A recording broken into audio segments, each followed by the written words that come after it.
እሺ የፈለግሽውን ያልሰጥሻለሁ። አሁን የምታውቂው ነገር አቸኩል ረጋ በል።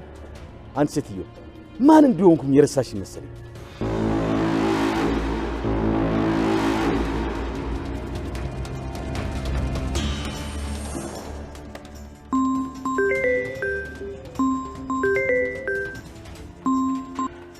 ወይዬ እንዴት ነሽ? ደህና ነሽ? ምን ሆነሻል አንቺ ሴትዮ? እኔ ባይሉ ነኝ።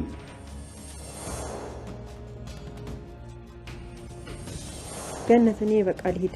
ቀጠሮ እንዳለኝ ነግሬሽ ነበር አይደል? አሁን ደወለች ልሂድ በቃ። ምን ሆነሻል? ሂጂ እህትሽ አለች እንዴ? እቺ ሴትዮ የባይሉ ሰው ናት እንዴ? እህቴ ጋር ሊድ አይደል እንዴ ያለች? እዚህ ምን ትሰራለች? እሺ እነግርሃለሁ። እሺ ቀጥይ።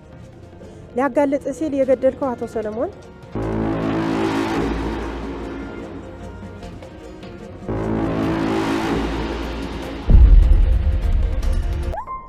ያቺ ሰይጣን ቁራጭ በገዛ ቤቷ የገዛ እናቷን ቀምታን እንደዛ የምታሰቃያት። ብሌን አንቺ በጣም ጥሩ ሰው ነሽ፣ ህይወቴን አድነሽዋል። ይሄን ሁሉ ነገር ላንቺ መናገር አለብኝ። ለሳሚ ነገሮች እስኪስተካከሉ ምንም እንደማልናገር ቃል ገብቼ ነበር፣ ግን ካንቺ መደበቅ አልችልም። ደግሞ እናትሽን የማወቅ መብት አለሽ።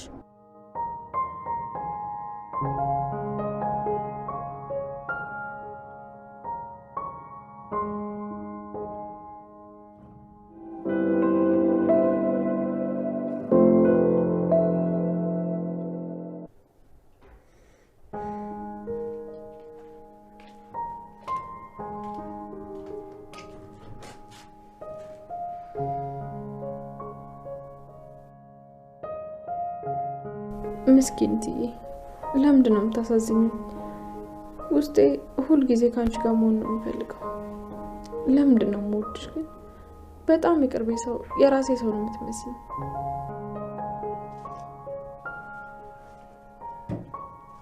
ጥለሽኝ አትጂ የኔ ልጅ፣ እባክሽን እባክሽን። እናትሽን ጥለሻት አትጂ እባክሽን። እናትሽን ጥለሻት አትጂ ልጄ። እባክሽን አትጂ። ጥለሽኝ አትጂ። እትዬ ደህና ነሽ? እሺ አልሄድም። ደህና ነሽ? ግን በኃይሉ ልጄን አስቆማት። ጥለሽኝ አትጂ።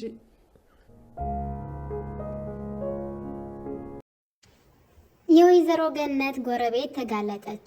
አደራ ድራማ በክፍል 38 ላይ የወይዘሮ ገነት ጎረቤት ከወይዘሮ ገነት ቤት ቁጭ ብላ አንድ ስልክ ይደወልላታል። እሷም ስልኩን አንስታ እንግዲህ እህቴ ናት በማለት አቶ ባይሉን ምን ነው እህቴ ምን ፈለግሽ እያለች እነሱ ስታጃጅል፣ ዳግም ግን ተጠራጥሯት ነበረ። ዳግም ይቺ ሴት ምንም አላመንኳትም ቢልም ወይዘሮ ገነት ግን ልቧ ንጹህ ሴት ነች፣ በጣም ጥሩ ሴት ነች እያለች በመጨረሻም እንግዲህ እህቴ ቀጥራኛለች በማለት ከወይዘሮ ገነት ቤት ወጥታ ከሄደች በኋላ ነበረ ዳግም ወደ ቤቱ ሲሄድ ከአቶ ባይሉ ጋር ቁማ ያገኛት። በጣም ይገርማል። እንግዲህ ፈጣሪ ሲያጋልጣችሁ እንደዚህ ነው። ዳግም ገና ሴትዋን ሲያያት አላማረችውም ነበረ። ይቺ ሰው ግን ልክ ናት ወይ ሲላት እናትየዋ ንጹህ ልብ ነው ያላት፣ በጣም መልካም ሰው ናት እያለች እንግዲህ ምክንያቱም እንደ ባብ ምንድን ነው የሚባለው ይሄ እያስመሰለች በሚለው አማርኛ አስመስላ ጥሩ ሰው መስላ የምትረዳት ጎረቤቷ የምትረዳት እየመሰለች እባክሽ የሚያስጨንቅሽን ሚስጥርሽን ሁሉ ንገሪ ብላ እየለቃቀመች ከባይሉ ገንዘብ የምትቀበልበት ስራዋ ሆኖ ነበረ። በጣም ከባድ ነው ለቃሉ ሰው አለመታመን፣ በተለይ ማለት ለገንዘብ ተብሎ በዚህ መጠን ራስን ማዋረድ እንደዚህ ሴትዮ ማለት ነው ራሷ ናት የምትጎዳው። በነገራችን ላይ እነሱን ለጊዜው እንደዚህ ስላደረገቻቸው የምትጎዳቸው ሊመስላት ይችላል፣ ፈተናዎች ሊመጡባቸው ይችላል። እሷ ግን ለራሷ እምነቷን ያጣችው ጉርብትናዋን የምትወዳትን ሰው ነው። እንግዲህ ደግሞ ፈጣሪ ሲያጋልጣት እንግዲህ እህቴ ጋ ብላ ላሽ ብላ ከቤት ቡናውን ትታ ትሄዳለች። እናም እንግዲህ ከነባይሉ በር ላይ ቆማ እያወራች ነበረ። ድንገት ዳግም ይመጣል። ተዋራይ ሲላት ዳግም ይመጣል። ዳግም ግን የት እንዳያት እያስታወሰ ነበረ። እነሱ ቤት ቁጭ ብላ ቡና እያፈላች ስልኳ ሲጠራ እህቴ ደወለችልኝ መሄድ አለብኝ ቀጠሮ አለኝ ብላ ስትሄድ የነበረችው ያቺ ጎረቤታቸው እንደሆነች አስታውሳት። ችግሩ ምን አውቃለሁ ያያት ዳግም ነው። ብሌንም ሆነች ዳግም ቢያዩም እንዳላዩ ነው። ምንም አይመስላቸውም። ይቺ ሰው የበኃይሉ ሰው እንደሆነች ግልጽ ነው። እና ይህን ነገር ለእናቱ ቶሎ ማሳወቅ አለበት። ምክንያቱም ደግሞ የሆነ ቀን የዳግም እናት የልጆቿን አባት ገዳይ ወይም ደግሞ የባለቤቴን ገዳይ አገኘሁት እሱም አቶ በኃይሉ ይባላል ብላ ስትናገረች ሰው በጣም ትደነግጣለች። ወይዘሮ ገነትም ምን ነው የበኃይሉ ስም ሲጠራ ደነገጥሽ? ታውቂዋለሽ እንዴ ስትላት አሬ ታውቂው አላውቀውም ብላ ስታስመስል አይተናት ነበር። ታዲያ ሚስጥር ስትነግራት የደነገጠችው ሴትዮ አሁን ላይ ዳግም ያየውን ነገር ለወላጅ እናቱ ቢነግራት ምን እንደተፈጠረ ለማስታወስ አትቸገርም። ሌላው ደግሞ ሄለን አሁን ላይ ብሌንን ለመርዳት ደፋ ቀና እያለች ነው። ብሌን ባትረዳትም ማለት ነው ውለታሽ አለብኝ በማለት ብሌንን በመርዳት ላይ ትገኛለች። ብሌን ግን እየተረዳቻት አይደለም። እዚህ ቀደም ከሞት አድነሽኛን በሚል ሰበብ ጠጣው ጁስ ውስጥ መርዝ ጨምራ ብሌን እንድትሰጣት አድርጋ ነበረ። ያው ልጅቷ ብትሞት ደግሞ እኔ እንዳልጠረጠር ነገሩን ወደ ብሌን ለማድረግ ፈልጋ ነበረ። በነገራችን ላይ ቃልን በጣም ነው ማደንቃት እኔ። ምክንያቱም በጣም አርቃ ነው የምታስበው። ሀሳቧ ሁሉ አርቆ ነው። በቃ የፊቷን አይደለም የምታየው። ነገ የሆነ ነገር ቢፈጠር ህይወቷ ላይ ምንም አይነት እንቅፋት እንዲኖር አትፈልግም። የምታደርገውን ነገር ሁሉ በጥንቃቄ ነው የምታደርገው። ምክንያቱም ደግሞ የሰላምን ገንዘብ አገኛለሁ ብላ እስከሆነ ድረስ እዛ ቤት የምትኖረው ገንዘቡን ስታገኝ በሰላም መኖር ትፈልጋለች። ስለዚህ ከአሁኑ እንቅፋት የሚሆንባትን ነገር በደንብ እያሰበች በደንብ አስባና አቅዳ ነው የምትሰራው እና በሱ ነገሯ በጣም ነው ማደንቃት። ለምሳሌ ዳግምን ማየት ትችላላችሁ፣ ብሌንም ማየት ትችላላችሁ። ምንም የማሰብ የሚባል ነገር አይደለም። ማሰብ ሰዎች አስበው ለሚነግሯቸው ነገር ራሱ የማዳመጥ ፍላጎት የላቸውም። ማን ጥላታቸው ማን ወዳጃቸው እንደሆነ እያዩ ግን አይለዩም። እና የቃል አድናቂ ነኝ በዚህ ስራዋን ሳይሆን ማስተዋሏን። በቃ አንዳንዴ ሰው ለመስረቅ ሲፈልግ እኮ ያገኘው ነው የሚያግበሰብሰው። እሷ ጋር እንደዛ አይደለም። ምንም ነገር ትንሽ ነገር እራሱ አትፈልግም። በጣም ትልቅ ነገር ነው እቅዷና ኢቨን በኃይሉን እንኳን ራሱ የማትፈራው ሰው ናት። ከፊቱ ብትስቅም የሆነ ብትፈራውም ነገር ግን በጎን እሱን የምትጥልበት መንገድ ነው የምትፈልገው። ማንም ሰው የሰላምን ንብረት እንዲጋራት አትፈልግም። ሁሉንም ሰው ማስወገድ ትፈልጋለች። ለዛ ነበር እንግዲህ ሄለን አንድ ቀን ሳናደዳት አመልጧት ይህንን ሚስጥር ታወራለች ለሰላም ልታዋርደኝ ነበር እኮ በማለት መድኃኒቱን ለመስጠት ስታስብ እኔ መስጠት የለብኝም ያለችው ያቺ ገረድ ትስጣትና እሷው ናት ሰርታ ምግብ ምንም ነገር ሰርታ የምትሰጠውና ተጠያቂ እሷ ራሷ ትሁን በሚል እንግዲህ ለብሌን እንድትሰጣት አድርጋ ነበረ። ብሌን ደግሞ ጠርጥረው ነበረ ሲጀመር ከመጀመሪያው ነገሩን ማለት ነው። እንዴት ከሳሎን ጁሱን ይዛ መጣ ወደ ውጭ እኔን ወደ ውስጥ መልሼ ገብቼ ወደ ሳሎን እንድሰጣት ፈለገች በማለት ነገሩን ተጠራጥራ ነበረ። ከአንዴም ሁለት ጊዜ ልትቀበላት ብላ ሸሸች። ነገር ግን ተቀበለቻት። እምቢ ማለት ያለባትን ነገር እምቢ ሳትል ተቀበለቻት እና ያን ሄለን ጠጥታው የሆነ ነገር ብትሆን አስቡ። በራሷን ዝላልነት ነው የቃልን ጉዳይ እያወቀች ምን ያክል ተንኮለኛ እንደሆነች እያወቀች አንቺ ያዘጋጀሽውን አንቺ ስጭ ማለት ሲገባት ተቀብላ ነበር ወስዳ የሰጠቻት እና እንግዲህ በመሀል ሄለንን ጥያቄ ትጠይቃት ነበረ። አሞሻል ወይ እያለች ትጠይቃታለች። እሷም እንዳልታመመች ስትነግራት ከቃል ጋር በምን ተጣልታችሁ የሚል ጥያቄም ታነሳለች። እሷ እኔ እና እሷ አልተጣላንም እና ብሌን በዚህ ሰዓት እንግዲህ ፈራች። ልጅ ምናልባት እትዬ ላይ ስታደርግ የነበረውን ነገር እኔ ምን ላይ ልታደርጊው እንዴ ወይም ደግሞ ጓደኛዋ ሄለን ላይ ልታደርጊው እንዴ በማለት እንግዲህ ስኳር ልጨምር ብላ ነገሩን ወስዳ ኤቨን ስትጠይቃት ማን ያዘጋጀው ስትላት እኔ ነኝ ብላ ራሷን ችግር ውስጥ ከትሉ እያየን ነበርና ይሄ ምን አይነት የዋህነት መልካምነት ለመምሰል ምንም አያስኬድም። ራስን መጠበቅ ግድ ነው። በቃ መልካም ለመሆን ግዴታኛ ራሳችንን መጥፎ ነገር ውስጥ ጥለን መሆን የለበትም። በትክክለኛው መንገድ ነው ለሰዎች መልካም መሆን ያለብን ማለት ነውና እሷ ግን በማይሆን መንገድ ልጅቷ መርዝ ጨምራ የሰጠቻትን ጁስ እኔ ነኝ ያዘጋጀው ስትል እንግዲህ ራሷን ምን ውስጥ እየከተተች እንደሆነ ማሰብ አያቅትም።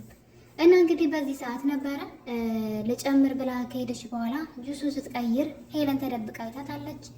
እናም የመጀመሪያው ጁስ ላይ የሆነ ነገር ጨምረሻል ልትጎጂ ነበረ በማለት ሄለን እንደለመደችው አንቃት ነበር። እንግዲህ በግድ መርዝ የተጨመረበትን ጁስ ካልጠጣሽ ብላ ስትግታተም ሁሉ ያየን ነበር። ታግላ እንግዲህ ነገሩ ያው ቃል እንደሰጠቻት ስጫት ብላ እሷ እንዳላዘጋጀችውና እሷ እንዳትጎዳ ብላ እየተከላከለችላት እንደሆነ ለሄለን ነግራት ነበረ። እና እንግዲህ ሄለን አንቺ እኔና ቃል እንዳንጣላ ብለሽ ከዛ ደግሞ እኔ እንዳልጎዳ ህይወቴን አተርፈሽልኛም በማለት አሁን ላይ ከብሌን ጎን ቆማለች እና በጣም ነው ደስ የሚለው። አሁን ላይ ለብሌን ህይወቴን ያተረፈችልኝ ልጅ ናት ብላ ብሌንም መርዳት ጀምራለች። የዛ ቤት ገንዘብ ሳያጓጓት ከቃል ጋር ገንዘብ ልካፈል ብላ ሳትፈልግ እውነትን ብቻ ይዛ እንግዲህ ከብሌን ጎን ቆማለች። ሌላው ደግሞ እዛ ቤት እንድትቆይ ዋና ምክንያት የሆነው ደግሞ ምን እንግዲህ ሳሚ ነው። ሳሚ አንቺ የኔ ሰው ነሽ፣ እዛ ቤት ሆነሽ እያንዳንዱ የቃልን እንቅስቃሴ ለእኔ ትነግርኛለሽ ብሎ ነው እዛ ቤት ያስገባት። ምክንያቱም ቃል አቶ በኃይሉ ከእስር ቤት ሲፈታ ለአቶ በኃይሉ ሄለንን ያመጣት ወደዚህ ቤት ሲሳይ ነው። በዛ ላይ ደግሞ የእኛን ሚስጥርም የነገራት ለሷ እሱ ነው በማለት በመካከላቸው ጸብ እንዲፈጠርና በኃይሉ ደግሞ እሱን እስከ መግደል ድረስ ደርሷል ማለት ነው። እንግዲህ አምልጦ ነው እንጂ እናም በዚህ የተነሳ ነገሮችን ሁሉ ወደ እሱ አድርጋ እሷ ነፃ ለመሆን ስትሞክር ያየናት ነው። ያው ልጅቷ የሰው ጓደኛ ናት፣ ነገር ግን ሳሚ ነው ያመጣት በማለት ሳሚ ላይ ነገሩን ቆልላለች ማለት ነው። በዛ ላይ ሚስጥራችንም የነገራት እሱ ነው። እኔ የሰላም ልጅ እንዳልሆንኩና አንተና እኔ ተመሳጥረን የሰላምን ገንዘብ ልንወስድ እንደሆነ እሱን የነገራት እሱን ያሳሰረህም በማለት እንግዲህ ሁሉንም ነገር የእሱ ጥፋት እንደሆነ አስመስላ ስለነበረ በመካከላቸው ቅሬታ ተፈጥሯል። በዛ ላይ እሱ ሄለን እዛ ቤት ሁና እሷንም መጉዳት ይፈልጋል ቃልን ራሷን። ምክንያቱም በጣም ብዙ ነገር ነው ያበላሸችበት ያደረገችበት። እናም እንግዲህ እዛ ቤት ሁና እንድትሰልልለት ነው በዋነኝነት እዛ እንድትቆይ የፈለገው። እና እንግዲህ በክፍል 38 ላይ አንድ ደስ የሚል ነገር ተፈጥሯል። እሱም እንግዲህ ሄለንን ሳሚ ወደ ውጭ ጠራትና ያው በውጭ ይገናኛሉ ሁለቱ። መረጃ የምታቀብለው እሷ ናት። እናም ሄለን እንግዲህ እንድረዳ ከፈለግ ስለ ቤቱ ስለ ጉዳዩ ሁሉንም ነገር አስረዳኝ፣ ምንድነው ቤት ውስጥ እየተካሄደ ያለው? እኔ ከላይ ብቻ ነው እኮ የማውቀው ውስጥ ድረስ ብዙ አላውቅም ብላ እንግዲህ ጠይቀው ነበር። እሱም የዛን ቤት ሚስጥር ሁሉ ነግሯታል። ከመጀመሪያው ጀምሮ ቃል እዛ የራሷ ጓደኛ ስለሆነች ማንነቷን ታውቃለች። ነገር ግን አቶ በኃይሉ ከእሷ ጋር ተደራድሮ የሰላምን ንብረት ሙሉ ለሙሉ ለራሱ ለመውሰድ ቃልን እዛ ቤት ልጅ አድርጎ እንዳስገባ የእሷ ደግሞ ትክክለኛ ልጅ ብሌን እንደሆነች እዛ ቤት ሰራተኛ ሆና የምታገለግለው የሰላም ትክክለኛ ልጇ እንደሆነች ይነግራታል። ነገር ግን አንዳንድ ነገሮችን እስካስተካክል ድረስ ይህን ሚስጥር ለማንም እንዳትነግሪ ብሎ ቢያስጠነቅቃትም ልጅቷ ግን ብሌን ያደረገችላትን ነገር አስባ እሷ የኔን ህይወት ታድጋለች። እሷ ግን በገዛ እናቷ ቤት ሰራተኛ ሆና እንዴት ትኖራለች? በዛ ላይ በእናቷ ቤት ውስጥ ቃል እየፈነጨች እሷ ላይ እንደዛ እሷን የማሰቃየት መብል ሊኖራት አይገባም ብላ እንግዲህ ሄለን አንድ ነገር ለማድረግ ተገዳለች።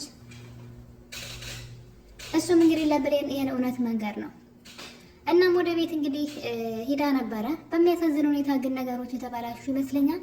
ሄለን ለሁሉም ሰው ይሄን እውነት ለመናገር ፈልጋ ነበረ፣ ግን ተደማጭነት ያገኘች አይመስለኝም። እንደ አጋጣሚ ሆኖ እንግዲህ ሄለን ከቃል ጋራ ልክ ምንም በመካከላቸው ጸብ እንደሌለ አስመስላ ልትጎዳት ትፈልጋለች፣ እንደ ጓደኛ ቀርባ ልክ እሷ እንዳደረገቻት ማለት ነው።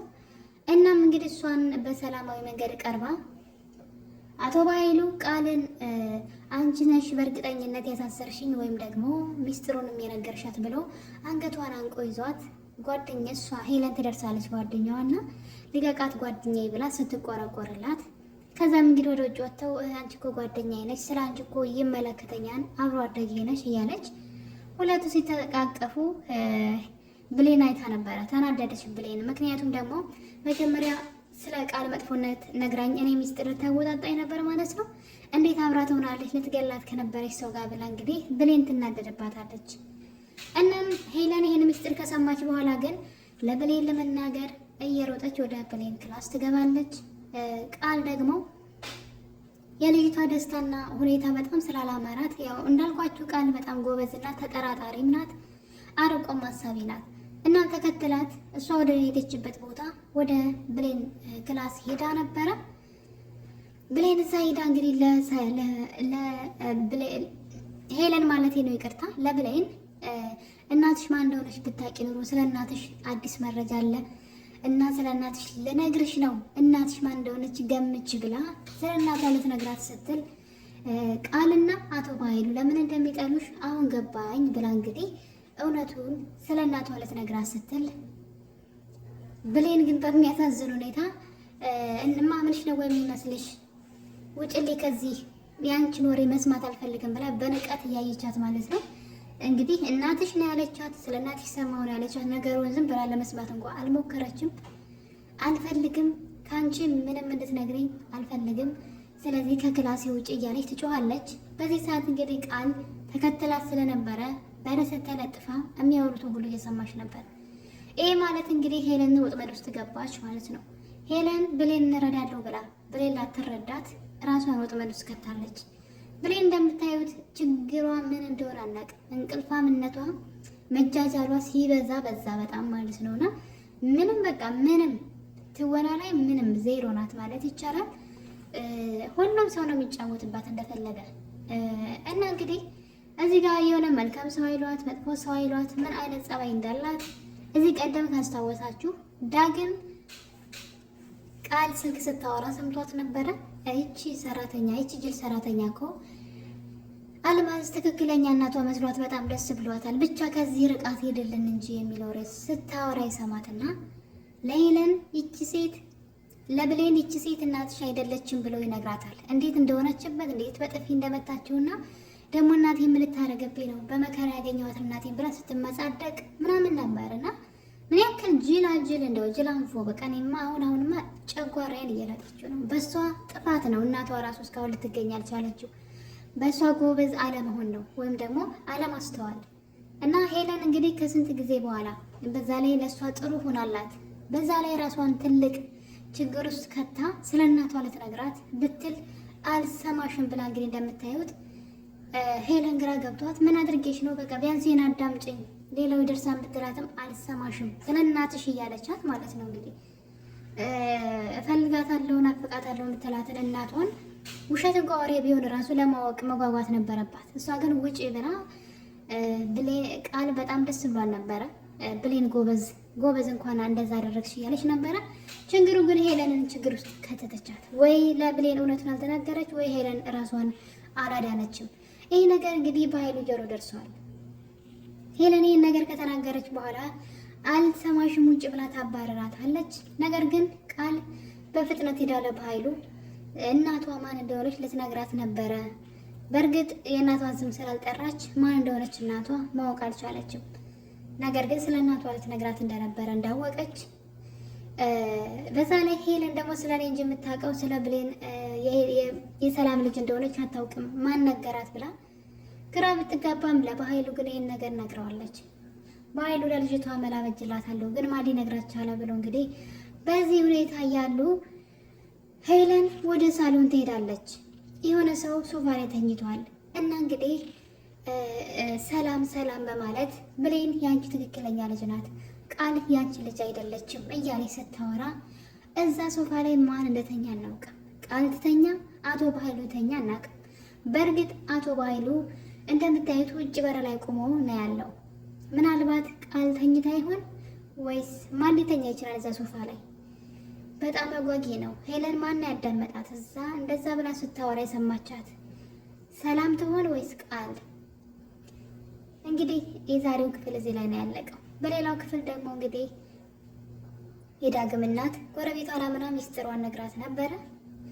ያቺ ጎረቤቷ እንግዲህ ቤታቸው ውስጥ ቡና ይዛ በመምጣት ከጎረቤቴ ጋር ቡና ያልጠጣ ነው እያለች ስታወራ ዳግም ይመጣል። ዳግም ሲያያት ገና አልወደዳትም፣ ግራ ተጋብቷን በሴትዋ እና እንግዲህ ቡና እያፈላች እያለ ድንገት ስልኳ ይጠራል።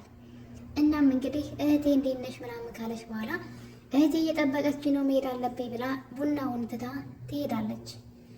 ዳግም ለእናቱ ይቺ ሴት ምንም አላማረኝም እባክሽ ተጠንቀቂ ቢላትም በጣም መልካምና ደግ ሰው ናት፣ ልቧ ንጹህ ነው እያለች የዳግም እናት ወይዘሮ ገነት ማውራቷን ትጀምራለች።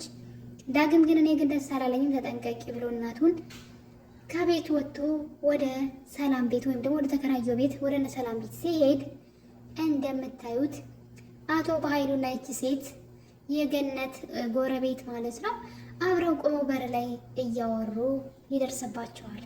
እሷም እንግዲህ ገነት የነገረቻትን ሚስጥር ነው የባሏ ገዳይ አንተ መሆንህን አውቃለች የሚል መረጃ ልታደርሰው ስትል ድንገት ዳግም ይመጣል። ዳግምም ሴትዋን አስታወሳት።